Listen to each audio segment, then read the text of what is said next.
안녕하세요. 저는 결혼 3년 차에 돌쟁이 아들을 키우고 있는 30대 여성 사연자입니다. 지인의 소개로 남편을 만나 3년간 연애를 하고 결혼 생활을 유지한 지도 3년이 되었네요. 남편을 만난 지 벌써 6년의 시간이 흘렀는데 그동안 저희 부부에게 워낙 많은 일이 있어서 그런지 적지 않은 그 시간이 유독 길게 느껴집니다. 지금은 웃으며 추억으로 얘기할 만한 일들이지만 당시에는 정말 힘든 시간들이었거든요. 특히 제가 임신을 했을 당시에는 눈물이 날 만큼 고생이 많았었죠. 저희 남편은 개인 사업을 하는 사람이었는데 젊은 나이에 남부럽지 않은 성공을 이룬 편이었어요. 물론 그 성공은 오랫동안 노력한 덕분이었죠. 저희 남편은 어릴 적부터 아르바이트에 막노동까지 고생이란 고생을 다해가며 혼자 힘으로 사업을 꾸린 사람이었어요. 아버지 없이 홀어머니 밑에서 자란 남편은 여의치 않은 집안 사정으로 인해 사업 관련해서 어떠한 도움을 받지 못했고 오로지 혼자만의 노력으로 자수성가를 했죠. 운이 좋았던 저는 그런 남편을 만난 덕분에 남들보다 여유롭게 시작할 수 있었고 주변 지인들의 부러움을 한몸에 받으며 행복한 결혼 생활을 할 수 있었습니다. 물론 저도 회계사로 일하며 벌이가 나쁜 편은 아니었지만 결혼 후에는 일을 그만두게 되었거든요. 사업하는 남편이 워낙 바빴던 탓에 시어머니와 남편은 제가 일을 그만두고 남편 내조를 하기를 바라셔서 말이죠. 경은이 네가 우리 진성이 앞에서 챙겨주면 나도 걱정이 없을 것 같아서 말이다. 물론 요즘 젊은 사람들이야 자기 일 소중하게 생각하고 열심히 살아보려 하는 건 알지만 진성이가 그냥 회사원이 아니잖니? 내 아들이라 하는 말이 아니라 진성이가 운영하는 회사가 앞으로 무궁무진하게 발전할 만한 회사잖니. 또 진성이도 대단한 아이고 제 처음 사업 시작하겠다고 했을 때에도 남의 도움 하나 없이 시작하고 여태 제 힘으로만 살아온 거 아니냐. 그런 진성이 옆에서 경은이 네가 든든한 버팀목 되어주면 얼마나 다행스럽겠니. 진성이가 잘 되려면 경은이 네 도움이 꼭 필요할 거다. 지금 당장은 도울 일이 없더라도 내조하고 아이나 기르면서 옆에 있어주렴. 사실 저도 결혼하면서 일을 어떻게 해야 할지 고민스럽기는 했었어요. 회계사 일이 워낙 바쁘고 야근이 일상이다 보니 일을 하면서 가정을 꾸린다는 게 어려울 거라고 예상을 했었거든요. 게다가 저희 부부가 아이를 일찍 갖고 싶어 하기도 했고, 당시에는 남편이 사업으로 무척 바빴던 탓에 결국 고민과 상의 끝에 제가 일을 그만두기로 결정을 했습니다. 빠르게 지나간다는 신혼생활도 즐겨보고 싶었고, 몇 년 안에 임신해서 아이를 가질 계획을 하고 있었으니까요. 그리고 당장은 남편 하는 일에서 제 도움이 필요 없다고 하더라도 나중에 남편 사업이 커지면 제가 남편을 도울 수 있는 일이 있을 거라고 생각을 했죠. 그렇게 저는 퇴직을 하고 집에서 살림을 살게 되었고 오래 지나지 않아서 임신 소식까지 들을 수 있었습니다. 기다리던 아이 소식에 저희 부부는 무척이나 기뻐했어요. 남편과 저는 매일 아이의 이름을 고민하며 곧 태어날 아이에 대한 기대감에 행복에 젖어 있었죠. 능력 있는 남편 덕분에 돈 걱정 없이 결혼 생활을 유지할 수 있었고 연애 때부터 기다리던 아이도 금방 찾아오며 걱정 따위는 하나 없는 삶을 살고 있었어요. 경제적인 여유 덕분에 태어날 아이에게도 남부럽지 않게 해줄 수 있을 거라며 남들은 그런 저에게 전생에 무슨 복을 쌓았냐고 할 정도로 부러워들 하곤 했었어요. 하지만 그런 행복도 오래 가지는 않았습니다. 잘 되어만 가던 남편의 사업이 한순간에 엉망이 되기 시작했거든요. 개인 사업이라는 게 워낙 변수가 많고 위험이 많다는 건 알았지만 그렇게 한순간에 무너질 줄은 몰랐습니다. 남편은 노력했지만 회복이 쉽지 않았고 당장 신용불량자가 되기 전에 있던 재산을 처분해 급한 불을 꺼야만 했습니다. 그리고 그 후로는 정말 숨이 막힐 것처럼 힘든 삶이 이어졌죠. 한강이 보이는 아파트에서 남부러울 것 없던 저희는 살던 집에서는 쫓겨나듯 나와야 했고 둘이 발뻗을 곳 없는 좁은 원룸에서 라면 살 돈조차 없어 어렵게 연명을 해야 했습니다. 그런 상황에 저희가 도움을 받을 수 있는 곳은 몇 없었어요. 저는 친정 부모님이 이혼하신 탓에 왕래가 잦지 않았었기에 가끔 보는 사이에 돈을 빌려달라고 부탁할 여력이 없었고 시골에 계신 시어머니께서는 별다른 재산이 없이 자식들에게 용돈 받아 지내시는 탓에 금전적으로 여유가 없으셨거든요. 주변 지인들에게 사정 설명하며 돈을 빌린다고 해도 언제 갚게 될지 모르는 상황이라 선뜻 남에게 부탁을 할 수도 없었죠. 그나마 다행이라면 저희에게 도움 줄 수 있을 사람이 전혀 없지는 않았다는 겁니다. 저희 부부가 유일하게 도움을 구할 만한 곳은 다름 아닌 아주버님이셨어요.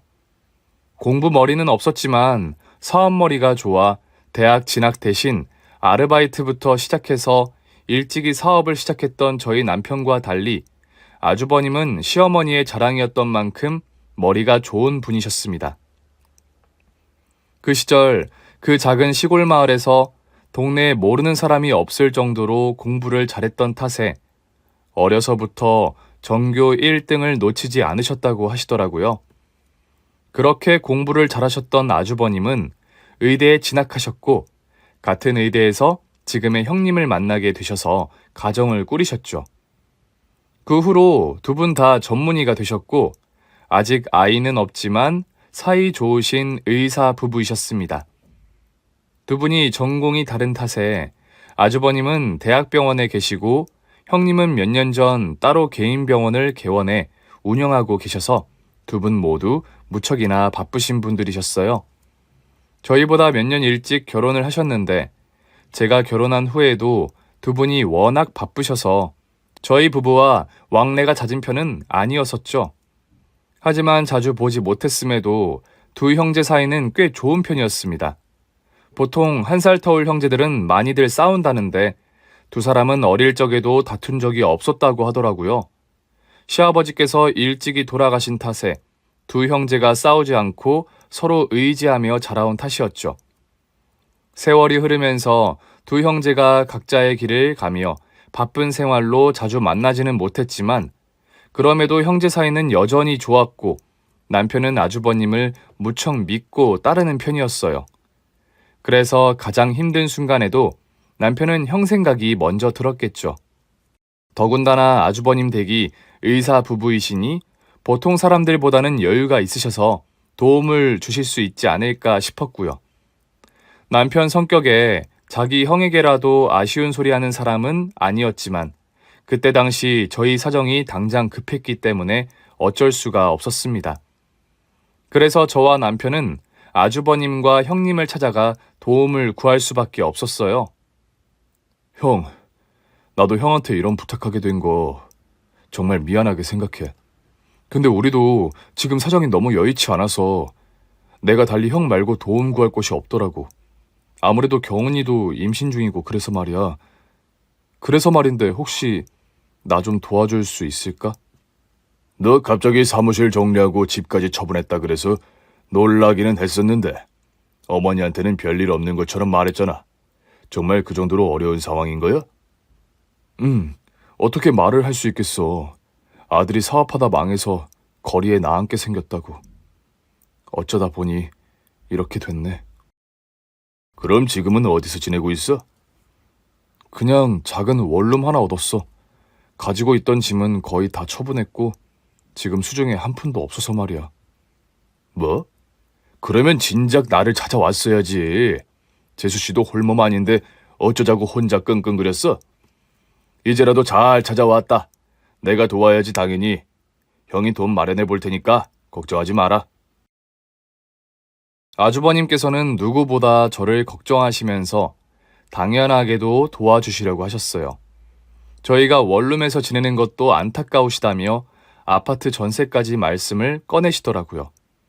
곧 아이가 태어날 텐데 원룸에서 키울 수는 없지 않으냐면서 말이죠. 저희도 그 정도를 바랐던 건 아니었지만 저희뿐만 아니라 뱃속 아이까지 걱정해 주시는 시아주버님의 마음에 감사하기만 했습니다. 그런데 아주버님께서 당장이라도 도와주시려고 하는 그때 옆에서 조용히 듣고만 계시던 형님께서 그런 아주버님을 제재하시더니 딱 잘라서 거절을 하시는 겁니다. 당신 지금 무슨 소리 하는 거야? 도와주긴 뭘 도와줘? 아파트 전세? 요즘 아파트 전세가 얼마나 하는지 알고 하는 소리야? 개원이도 아니고 대학병원 월급쟁이 의사가 무슨 돈이 있다고? 당신 나 몰래 꿍쳐둔 돈이라도 있어? 뭐? 꿍쳐두다니 내가 그런 돈이 어디 있어? 내 말은 그렇다고 임신한 재수씨 그런 곳에 둘 수 없으니 어떻게든 도와주겠다는 거지. 안 되면 은행에서 대출이라도 받아서. 세상에, 이 사람이 정말 큰일 날 소리 하고 있네. 대출은 무슨 대출? 대출 이자는 누가 갚을 건데? 당신 나 개원할 때도 못 도와준다고 미안해하지 않았어? 근데 동생 일에는 물불 안 가리고 덤벼들겠다 이거야? 당신은 와이프인 내가 바로 옆에 있는데 내 의사는 물어보지도 않고 마음대로 하려고 그래? 형님께서는 아주버님이 형님 의사를 묻지 않고 막무가내로 저희를 도와주시겠다고 하신 말씀 때문에 기분이 상하셨는지 무척 화를 내시면서 아주버님을 타박하셨습니다. 그 바람에 저와 저희 남편은 괜히 벌받는 학생처럼 기가 팍 죽어 가시방석에 앉은 듯 했죠. 형수님, 죄송합니다. 괜히 저희 때문에 싸우지 마세요. 형, 나도 그렇게까지 도움 받겠다는 건 아니야. 형이 대출까지 받아서 도와줘야 하는 거면 그런 도움은 나도 부담스럽지. 그냥 당장 급한 불 끌 수 있을 정도만 어떻게 안 되겠냐는 거지. 뭐 아이 출산 문제가 제일 급하고. 형수님, 그럼 그 정도는 괜찮을까요? 아니, 서방님 그렇게 안 봤는데 생각보다 철이 없네요. 그래도 우리랑 1살 차이라 별반 다를 것 없다 생각했더니 둘 다 어려도 너무 어리네. 예? 그게 무슨 말씀이신지. 지금 상황이 그렇잖아요. 두 사람 다 30도 넘은 성인 아니에요? 거기다가 곧 아이 태어나면 부모 노릇도 해야 하는 건데 그런 사람들이 참 철딱서니 없이 산다 싶어서 말이에요. 성인이면 자기가 저지른 짓은 자기 스스로 수습할 줄 알아야지. 기껏 사업한다고 그러더니 쫄딱 말아먹고서 이제 와서 가족들더러 도와달라 그러면 어떻게 해요? 그러게 사업한다면서 이런 상황 예상을 못했어요? 여윳돈도 없이 사업에 꼬라 박은 거예요? 그게 아니고요, 형수님. 그건 저희도 사정이 있어서. 어휴, 사정 없는 사람이 어디 있어요? 사람들이 의사들은 돈 펑펑 쓰고 다니는 줄 아는데 우리도 사정 그리 여유 있지 않아요. 이 사람은 월급쟁이고 저는 병원 개원하고 아직도 급이 깎느라 고생이거든요. 우리라고 뭐 남들 도울 만큼 여유가 있는 줄 알아요? 의사 부부 사정이 아무리 어렵다 한들 지금 저희 사정과 비교할 수 있을까요? 그렇게 사정이 여의치 않으신 분이 매주 골프를 치러 다니고 한정판 명품을 살 수 있을까요? 그런데도 형님이 그렇게 말씀하시는데 정말 남보다 못하게 느껴지더라고요. 생판 모르는 남이 국어를 해도 거들떠 보는 게 보통일 텐데 말이에요. 제가 그동안 형님과 가깝게 지내지는 못했지만 그래도 가족이라 생각했는데 어려울 때 이런 취급을 받게 된 것이 정말 서글펐습니다. 형님, 그래도 저희만큼은 아니시잖아요. 솔직히 말하면 저희는 지금 당장 끼니 걱정해야 할 정도로 어려운 사정이에요. 저희 남편 한 푼이라도 벌겠다고 매일 밤늦게까지 일하고 정말 노력하고 있어요. 그리고 저는 임산부잖아요. 저도 홀몸이었으면 이런 부탁까지 안 드렸을 거예요. 근데 상황이 급해서 부탁드리는 거예요. 어려운 부탁인 거 알지만 한 번만 도와주세요, 형님. 도와주시면 저희가 언젠가 꼭 보답할 거예요. 제발요. 됐고, 죽든 살든 그건 동선의 사정이고 나는 잘 모르겠으니까 괜히 도움받을 생각하지 말고 알아서들 해. 우리는 뭐 땅 파서 돈 나오는 사람들인가? 아님 정 돈이 필요하면 차라리 동서가 우리 집 와서 일이라도 하던가.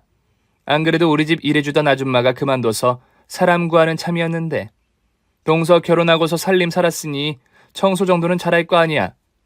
노력 없는 대가가 어디 있어? 안 그래? 여보, 그게 무슨 소리야? 재수 씨 만삭이야? 당장 출산 준비를 해도 모자랄 판에 임산부가 무슨 일을 해? 임산부가 왜 일을 못해? 요즘에는 임산부들도 막달까지 다 일하고 회사 다니고 다 해. 우리 병원 찾는 동서라고 놀 이유가 뭐야? 안 그래, 동서? 설마 아무것도 안 하고 남이 힘들어서 번 돈 냉큼 받아가겠다는 그런 염치 없는 생각은 아니었겠지? 형님께서는 제게 염치를 찾으시며 그렇게 말씀하시더라고요. 저도 설마 염치 없이 도움을 받고 입을 닫을 생각은 아니었지만 나중에 갚아드리는 게 아니라 당장 일하고 임금을 받아가라는 형님 말에 당황스럽기 그지없었습니다. 아직 고생이 덜했는지 그 와중에 자존심이 상하고 제 처지가 참 서글프더라고요. 그래도 나도 한때는 대학 졸업해서 힘든 시험 합격해서 회계사로 직장생활 잘하던 사람인데 잘난 의사 형님은 그런 저를 꽁으로 도움바라는 버러지 취급하시는 듯 해서 말이죠. 자존심이 무척 상했지만 그때는 그런 생각을 할 겨를이 없었습니다. 솔직히 당장 굶어 죽지 않으려면 뭐라도 해야 하는 형편이었으니 형님 말도 영 틀린 건 아니었죠. 남편은 자기 잘못으로 사업이 망했다는 자책에 임산부인 저를 일시키고 싶어 하지 않았지만 저도 혼자 고생하는 남편을 보며 뭐라고 하고 싶은 마음이었어요. 하지만 배부른 임산부를 일시켜주는 곳도 없었고 저도 방법이 없었죠. 그런데 일당을 쳐줄 테니 와서 일이라도 하라고 하시니 형님의 말이 어쩌면 고맙기까지 했고 그래서 저는 뱃속의 아이와 저희 가족을 위해 일을 해야만 했습니다. 남편은 제가 그렇게까지 할 필요 없다며 저를 말리려고 했지만 아주버님 도움을 받지 못하게 된 이상 제가 남편에게 보탬이 되어야 한다 생각했어요. 그래서 저는 제 몸을 걱정하는 남편을 안심시켰고 그렇게 저는 형님 집 가정부 일을 하게 되었습니다. 그리고 남편은 편의점 아르바이트와 대리운전을 뛰며 바쁘게 살아가야 했죠.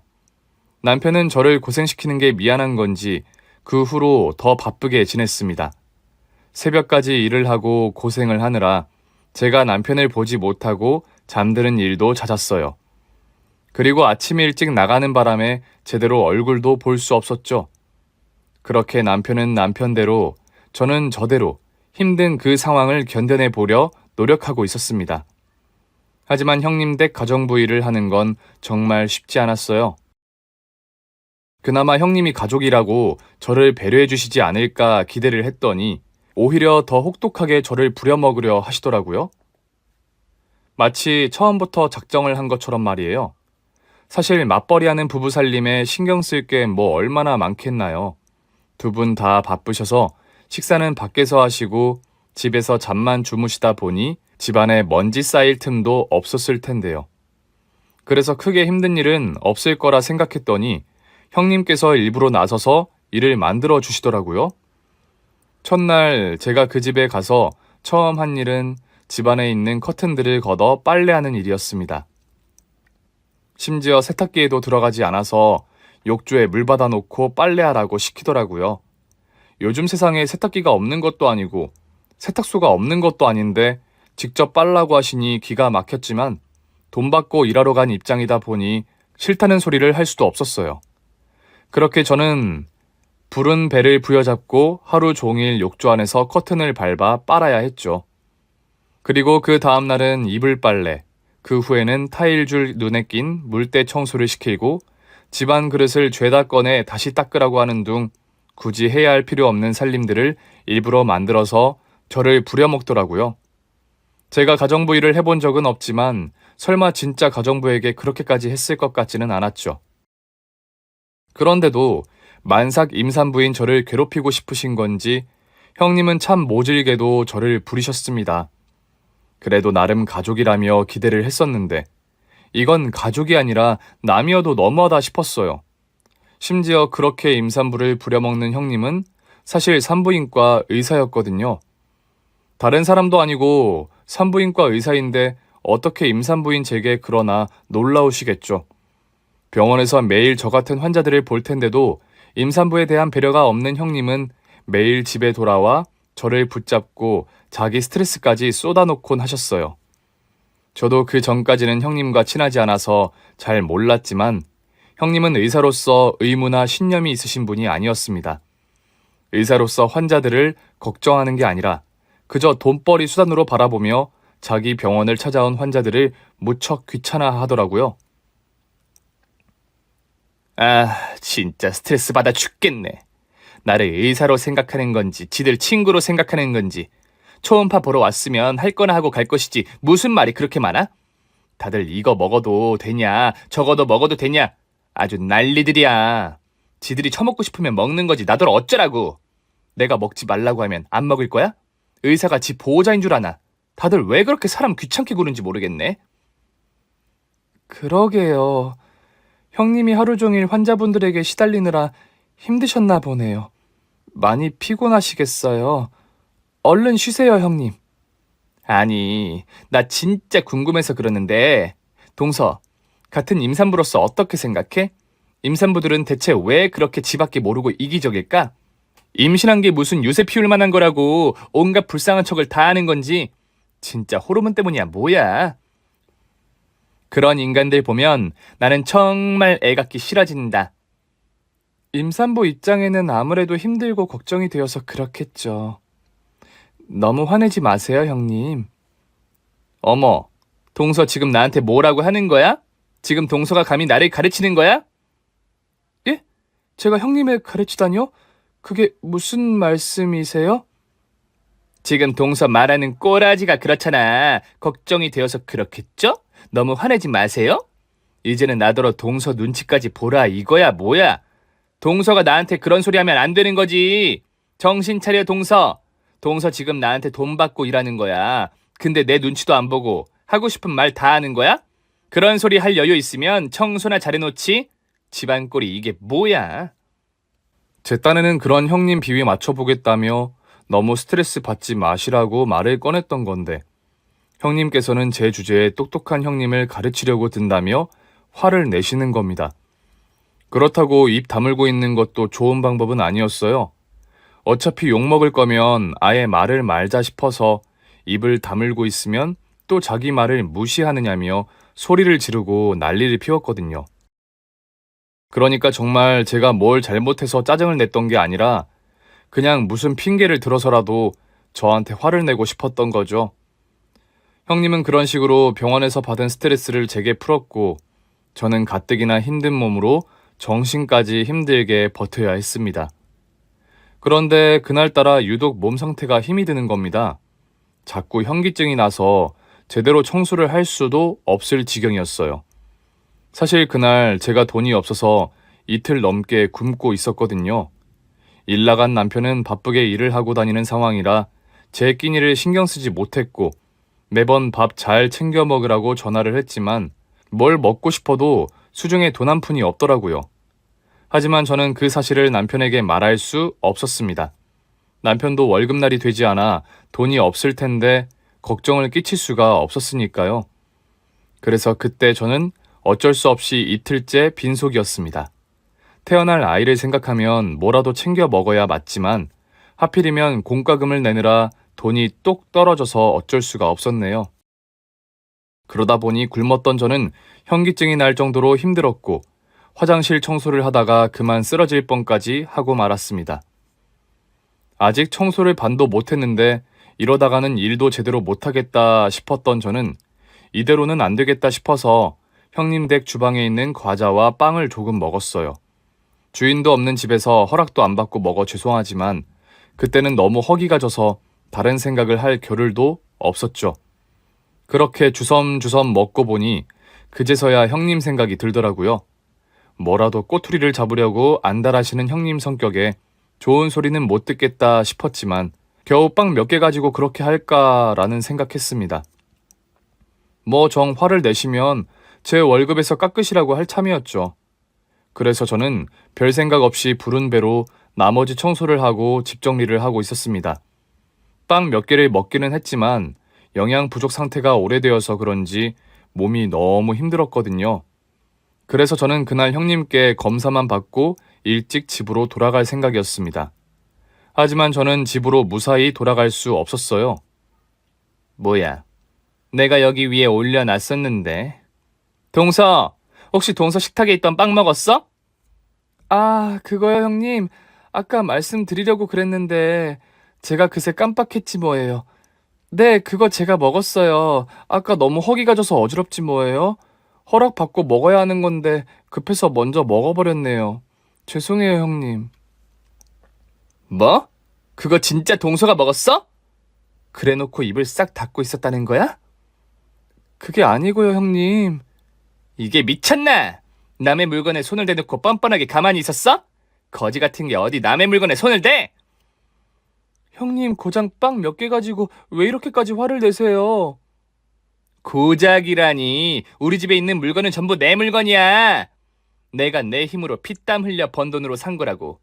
근데 그걸 네가 말도 없이 손대놓고 고작? 이게 지가 잘못해놓고 아주 적반하장으로 나오네? 이래서 없는 것들은 집에 들이면 안 되는 건데. 하도 불쌍한 척하길래 선심 써줬더니 은혜를 원수로 갚고 있어? 가뜩이나 오늘 기분도 안 좋았는데 너 잘 걸렸다. 내가 너 아주 콩밥 먹일 줄 알아. 알겠어?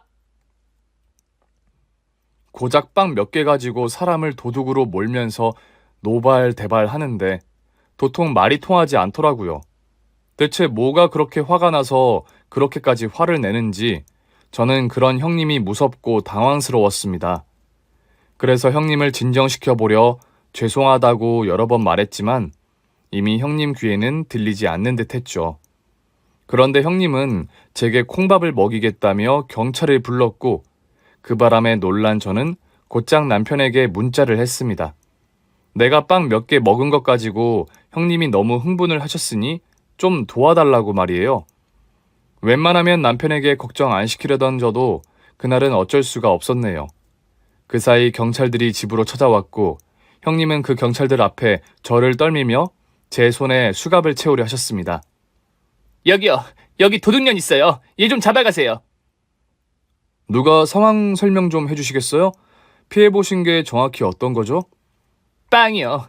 이년이 우리 집에 있던 빵을 훔쳐먹었지 뭐예요? 돈 없다고 구걸을 하길래 몸으로 떼우라고 일을 시켜놨더니 나 없는 사이에 우리 집 재산에 손을 댔더라고요. 형님, 정말 왜 이러세요? 그 빵이 대체 뭐라고 사람을 이렇게까지 모욕하세요? 빵값 드릴 테니 이제 그만 좀 하세요, 네? 물어보지도 않고 지 마음대로 입에 쳐 넣을 때는 언제고 이제 와서 용서? 그런 소리는 아까 했어야지. 나 너 용서할 생각 없으니까 경찰서 가서 조사나 받아. 뭐 하세요? 이 도둑년 안 잡아가시고. 예? 빵이요? 지금 빵 때문에 신고를 하셨다는 거예요? 고작 빵 때문에 고소를 하니 많이 하는 형님을 보며 경찰분들도 어이없어 하시더라고요. 하긴 없는 집도 아니고 심지어 가족 간에 빵 몇 개 가지고 신고를 한 것이 기가 막히시겠죠. 그러니 그런 취급을 당한 저는 어떻겠어요. 억울하고 수치스럽고 정말 형님이 원망스럽더라고요. 어떻게 사람이 이렇게 인정이 없고 모질 수 있는 건지 저는 못된 형님이 무섭기만 했습니다. 형님의 기세로 봐서는 당장이라도 저를 정말 고소할 것 같았거든요. 그래서 저는 어쩔 수 없이 형님 앞에 무릎을 꿇을 수밖에 없었습니다. 그런데 그때 저희 남편이 들어오더라고요. 아까 보낸 제 문자를 보고 달려왔는지 숨을 헐떡이던 남편은 경찰들을 통해 상황을 금세 파악하고는 분노를 참지 못했습니다. 그리고 경찰들을 억지로 돌려보낸 후에 제 대신 형님을 상대했죠. 형수님, 지금 제 처한테 무슨 짓 하시는 겁니까? 지금 겨우 빵 때문에 사람을 도둑으로 몰아서 이 사단을 벌이신 거예요? 어머, 서방님까지 염치 없이 굴지 마세요. 동서가 잘못을 했으면 남편이라도 용서를 구해야지. 둘 다 뭘 잘했다고 이렇게 당당해요? 내가 그동안 두 사람 편이 많이 봐준 걸로 아는데 이렇게 나오면 곤란하죠. 동서, 도와주면 은혜 갚겠다고 하더니 동서는 은혜를 이런 식으로 갚아? 제발 적당히 좀 하세요. 저도 그동안 저희 형 봐서 형수님 많이 참아왔습니다. 가족끼리 돕지는 못할 망정 나 몰라라 하고 사람 무시하고 막말할 때도 겨우 참았다고요. 근데 이제는 하다하다 제 처한테까지 이러십니까? 뭘 그렇게 잘못했다고 엄한 사람 무릎까지 꿇리냐는 말이에요. 내가 꿇으라 그랬나? 나는 그냥 법으로 해결하려고 한 사람이야. 냅다 무릎 꿇은 건 동서지 내가 억지로 시킨 게 아니라고. 당신이 얼마나 윽박을 질렀길래 내 아내가 이렇게 하겠어. 1층에서부터 당신 목소리가 쩌렁쩌렁 울리던데. 고작 이런 일로 이러는 걸 보면 평소에는 얼마나 사람을 쥐어짜고 괴롭혔을지 뻔하다. 당신 순진한 우리 형 꼬셔서 쥐고 흔드니까 좋아? 내가 당신 같은 것도 형수랍시고 대접을 해줬던 게 한스러울 지경이야. 뭐라고? 이것들이 쌍으로 미쳤나? 너 지금 뭐라고 그랬어? 어디 형수 앞에서 그딴 소리를 짓거리고 있어? 너 정말 죽고 싶어?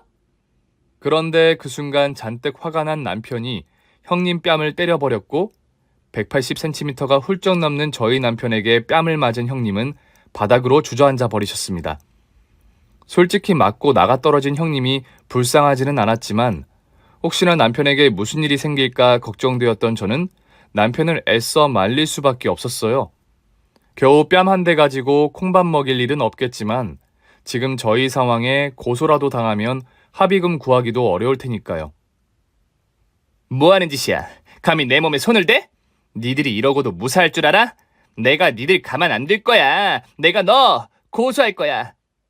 고소? 내가 지금 그딴 게 무서워서 더 못 때리는 줄 알아? 이 사람이 안 말렸으면 당신... 오늘 내 손에 아작났어. 어디 앞으로 의사 노릇 못하게 해줄까? 어? 여보, 그만해. 그러다가 진짜 고소라도 당하면 어쩌려고. 당신이 그런 걱정을 왜 해?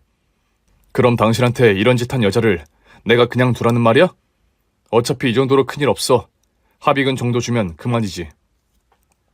들었지? 내가 합의금 줄 테니 그 돈이나 먹고 떨어져. 그리고는 남편은 들고 있던 가방을 열고 뭔가를 형님께 집어 던지기 시작했습니다. 그런데 그게 놀랍게도 현금이었어요. 다발로 묶인 5만원권들을 공중에 마구 뿌리기 시작하는데 이 돈이 다 얼마인가 싶었습니다. 자, 이 돈 1억이다. 당신 얼굴이 이 정도 값어치는 아니겠지만 합의금으로 이 정도면 당신도 군말 못하겠지?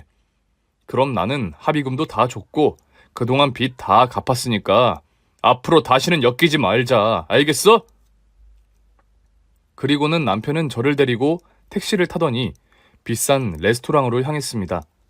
그곳은 저희가 연애하던 시절 남편에게 프로포즈를 받느라 딱 한 번 가봤던 곳이었어요.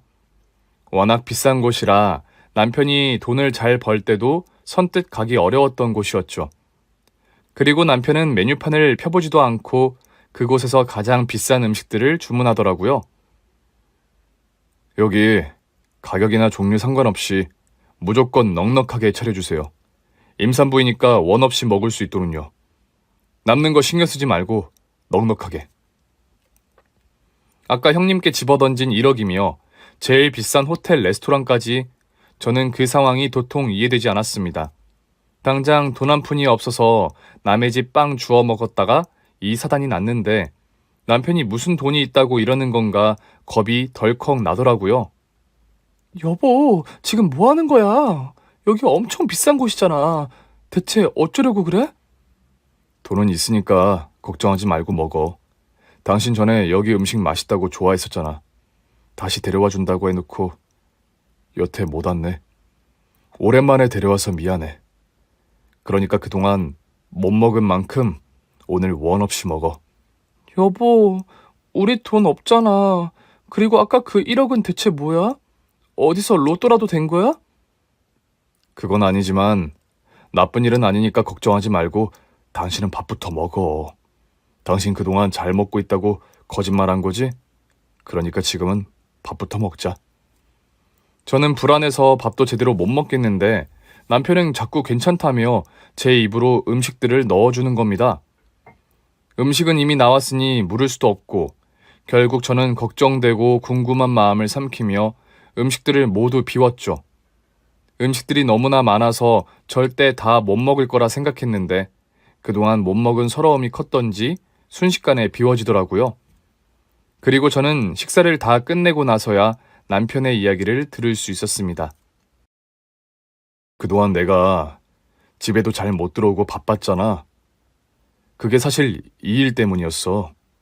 당신이 걱정할까봐 자세하게 말은 못했지만 우리 회사 돈 횡령했던 그놈 잡으려고 백방으로 알아보고 다녔었거든. 그러다가 결국 잡았어. 해외로 튀려고 준비하는 걸 딱 잡았지 뭐야. 다행히 아직 회사 자금도 그대로 있고 경찰에 넘겼으니까 곧 전부 돌려받을 수 있을 것 같아. 뭐? 그게 정말이야? 그럼 당신 다시 재기할 수 있는 거야? 그럼 아까 그 1억은 대체 뭐야? 그거 형님한테 그렇게 줘버려도 되는 거야? 아, 사실 그 1억은 내 돈 들고 튄 그놈이 들고 있던 건데 아까 형수가 당신한테 그러는 걸 보니까 눈이 돌아버려서 그렇게 됐네. 근데 뭐 이제 내 돈이 100억이 있는데 1억이야 별거 아니지. 그러니까 당신은 이제 더 걱정하지 마. 여보. 사실 남편의 사업이 어려워진 건 남편과 손을 잡고 일하던 동업자 때문이었어요. 어렸을 적부터 같이 고생하며 호영호재하던 사이라 남편이 누구보다 믿고 있었던 사람이었는데 그런 사람이 남편 회사 돈을 전부 빼돌려 버렸거든요. 경찰에 신고하고 알아봤지만 절대 못 잡는다고 해서 그냥 포기하려고 했었는데 남편은 쉽게 포기가 되지 않았는지 그동안 저 몰래 그 사람 뒤를 쫓고 있었던 겁니다. 그래서 전국으로 일을 다니며 바쁘게 지냈던 거죠. 저는 그냥 돈벌이가 안 돼서 그런 줄만 알았는데 그동안 저한테 말도 못하고 남편 혼자 마음고생했을 생각을 하니 미안하더라고요. 나한테 말이라도 하지. 미안해 여보. 나는 그것도 모르고 그동안 당신 혼자 얼마나 고생 많았겠어. 당신이 미안할 게 뭐가 있어. 애초에 일이 이렇게 된 것도 전부 내 탓인데. 내가 방심해서 속았으니 내가 해결해야 맞는 거지. 솔직히 나 혼자였으면 그냥 포기했을지 몰라. 근데 당신이랑 아이 생각하면 도저히 포기가 안 되더라고. 사업이 그만큼 된 건 당신 덕분도 있는 건데 우리가 노력해서 이룬 결과를 그런 놈에게 그냥 넘겨줄 수 없잖아. 당신 몇 달간 나 때문에 고생 많았지. 힘들 텐데 힘들다 말 한 번 안 하고 나 믿고 기다려줘서 정말 고마워. 나 이제 다시는 당신 고생 안 시킬게. 그러니까 당신은 앞으로 호강할 생각만 해. 알았지? 그렇게 남편은 잃어버렸던 회사 돈 100억을 되찾고 남은 빚을 모두 갚고 새로운 삶을 시작할 수 있었습니다. 그리고 저는 그날부로 출산 때까지 병원에 입원해서 지내게 되었어요. 남편이 제 몸 상태가 걱정된다며 자꾸 입원을 권해서 말이에요.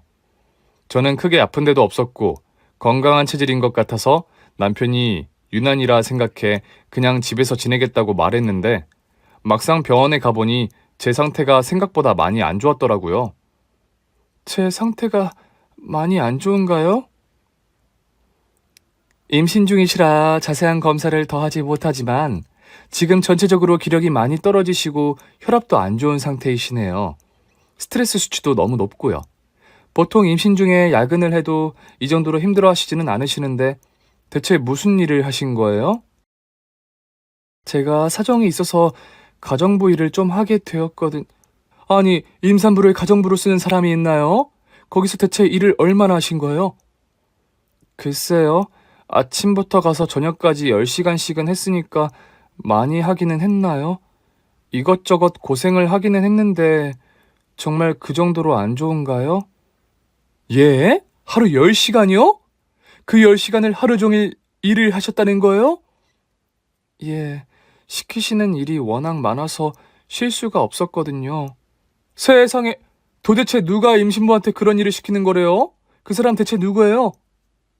정말 감사하게도 그 의사 선생님은 저희 형님과 천지 차이인 분이셨어요. 환자들을 가족처럼 걱정하고 생각해 주시더라고요.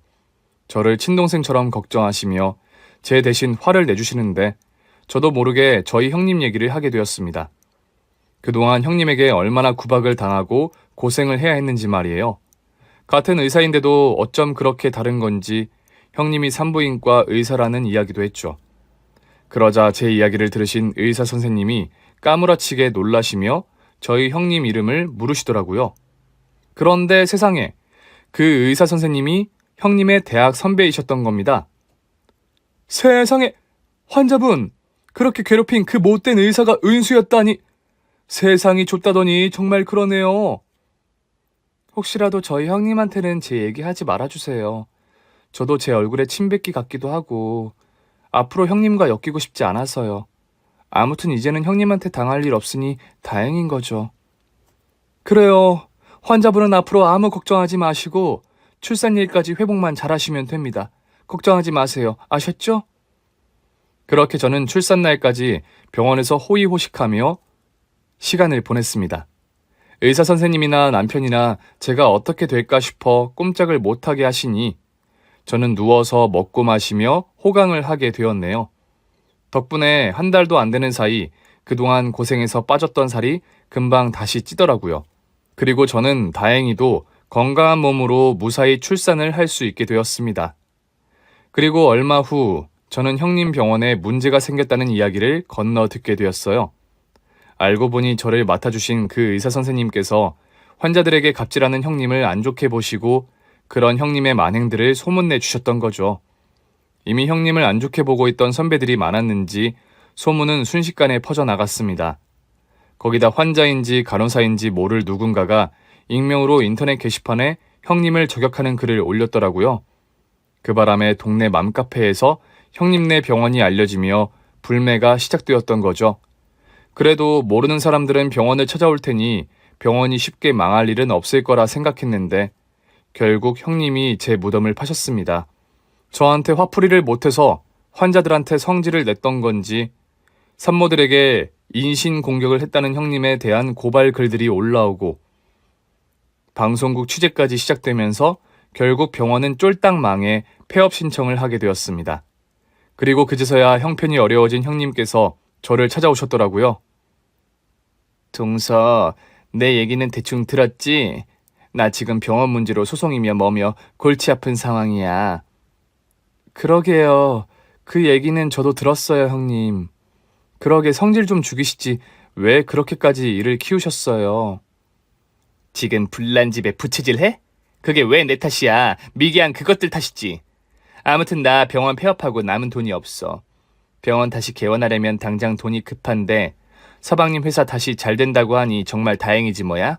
두 사람 어려웠을 때 내가 손 내밀어 줬으니까 이제는 동서 네가 나를 좀 도와줄 차례 아니겠어? 그래도 나는 염치가 있으니까 많이는 안 바랄게. 10억만 빌려줘. 돈은 수익 들어오는 대로 천천히 갚고. 어머, 무슨 말씀이세요? 돈을 빌려달라니요? 아무리 가족간이라도 돈 얘기는 쉽게 하는 게 아니죠. 그러고 보니 형님도 참 염치가 없으시네요. 다 큰 성인이 부끄러운 줄을 아셔야지. 성인이면 자기 일은 자기가 책임져야 하는 거죠. 어떻게 동생한테 손을 벌려요? 형님이 얼마나 어려운지 모르겠지만 죽든 살든 그건 형님 사정이니까 형님 알아서 하세요. 아니면 정돈 필요하면 형님이 우리 집 와서 일이라도 하던가요. 노력 없는 대가가 어디 있어요? 안 그래요? 저는 뻔뻔하게 돈을 빌려달라는 형님에게 형님이 예전에 제게 했던 말을 고스란히 돌려주었습니다. 설마 이런 날이 올 줄은 몰랐는데 제가 들었던 비참한 말들을 다시 돌려주게 되니 정말 속이 시원하더라고요. 그렇게 저는 사이다를 10잔쯤 마신 것처럼 시원하게 얘기를 했고 화가 나는지 부글부글 끓어하시는 형님을 내보내려고 했습니다. 그런데 성격이 괴팍한 형님은 그 자리에서 참지 못하고 제 머리채를 잡아버리더라고요. 너 뭐라고 짓거렸어? 네가 감히 나한테 그딴 막말을 해? 못 빼어먹은 것들이 돈 좀 생겼다고 내 앞에서 유세 떤다 이거야. 내가 너 가만히 안 둘 줄 알아. 누구는 손이 없어서 머리 못 잡는 줄 아는지 기가 막혔지만 저는 그런 형님을 상대하지 않고 바로 경찰에 신고해버렸습니다. 그리고 저는 형님을 폭행으로 고소하기 위해 같이 경찰서로 가게 되었죠. 하지만 경찰서에 가서도 형님은 여전히 억울하다며 난리를 피우고 있더라고요. 대체 언제쯤 정신을 차리려고 그러시는지 그런 형님이 참 한심스러웠습니다. 그리고 저는 아까 미처 못하단 말을 더해주었어요. 세상에 얼마나 못 배웠으면 감정 조절을 이렇게 못하세요? 화가 난다고 아무나 패고 그러면 안 되는 거죠. 하여간 없는 것들 집에 들이면 이런 일이 생긴다니까? 너 지금 뭐라 그랬어? 나 진짜 나 열받아 죽는 꼴 보고 싶어서 그래? 저는 형님이 제게 했던 말을 돌려주는 것 뿐인데도 형님은 그게 그렇게나 듣기 싫었나 봅니다. 그러더니 기어이 분을 못 참고 제 얼굴을 주먹으로 내려쳐 버리더라고요. 그 광경을 그 자리에 있던 경찰들이 모두 보게 되었고 그 바람에 형님의 혐의는 더욱 가중되게 되었습니다. 이미 이전에 다른 산모들에게 소송당한 것들까지 엮어서 결국 형님은 폭행죄로 6개월의 실형을 선고받게 되었죠. 그리고 이후 옥중에서 아주버님에게 이혼까지 당하고 말았고요. 그 후 저는 아주버님께 따로 죄송하다 말씀을 드렸습니다. 어쩌면 그 가정이 파탄난 것이 제 책임이구나 싶었거든요. 하지만 아주버님은 제 탓을 하지 않으시고 되려 제게 미안하다고 하시더라고요. 아주버님, 죄송해요. 형님과 제 사이 일이었는데 두 분이 이혼까지 하실 줄은 몰랐어요. 저 때문에 가정을 파탄낸 것 같아서 괜히 죄스럽네요. 재수 씨가 미안할 일은 아니죠. 애초에 와이프 성질머리 못 잡고 단속 못한 제 탓인걸요. 그리고 전에 그 사람 말 듣고 제대로 못 도와준 것도 늘 미안했어요. 그리고 그 사람이 재수 씨를 그렇게 괴롭혔다는데 재수 씨가 그럴 만도 했죠. 그러니까 제가 이혼한 건 저희 부부간의 일이고 재수 씨 잘못이 아닙니다. 오히려 제가 재수 씨랑 동생한테 미안해 해야겠죠. 그러니까 앞으로 저희 형제 사이가 어떻게 될까 걱정하시지는 마세요. 다행히도 못돼 먹은 것은 형님 하나였는지 그 후로도 저희 부부는 아주버님과 별 문제 없이 잘 지낼 수 있었습니다. 오히려 그동안 아주버님께서 기센 형님에게 눌려 꽤 고생하고 지내셨더라고요. 그렇게 저희 식구들이 모든 것을 잊고 새 출발을 하는 사이 저는 형님이 그새 형기를 마치고 출소를 했다는 소식을 듣게 되었습니다. 그래도 의사 자격증이 있으니 어떻게든 먹고 살겠지 싶었는데 다행스럽게도 감옥까지 다녀온 성격 파탄 의사를 써주는 곳이 없더라고요. 그래서 그 콧대 높던 사람이 지금은 시골에 있는 작은 산후조리원에서 청소 알바를 하며 지낸더라고요. 1,500만 원도 벌던 사람이 이제는 고작 150만 원을 받으면서 말이에요.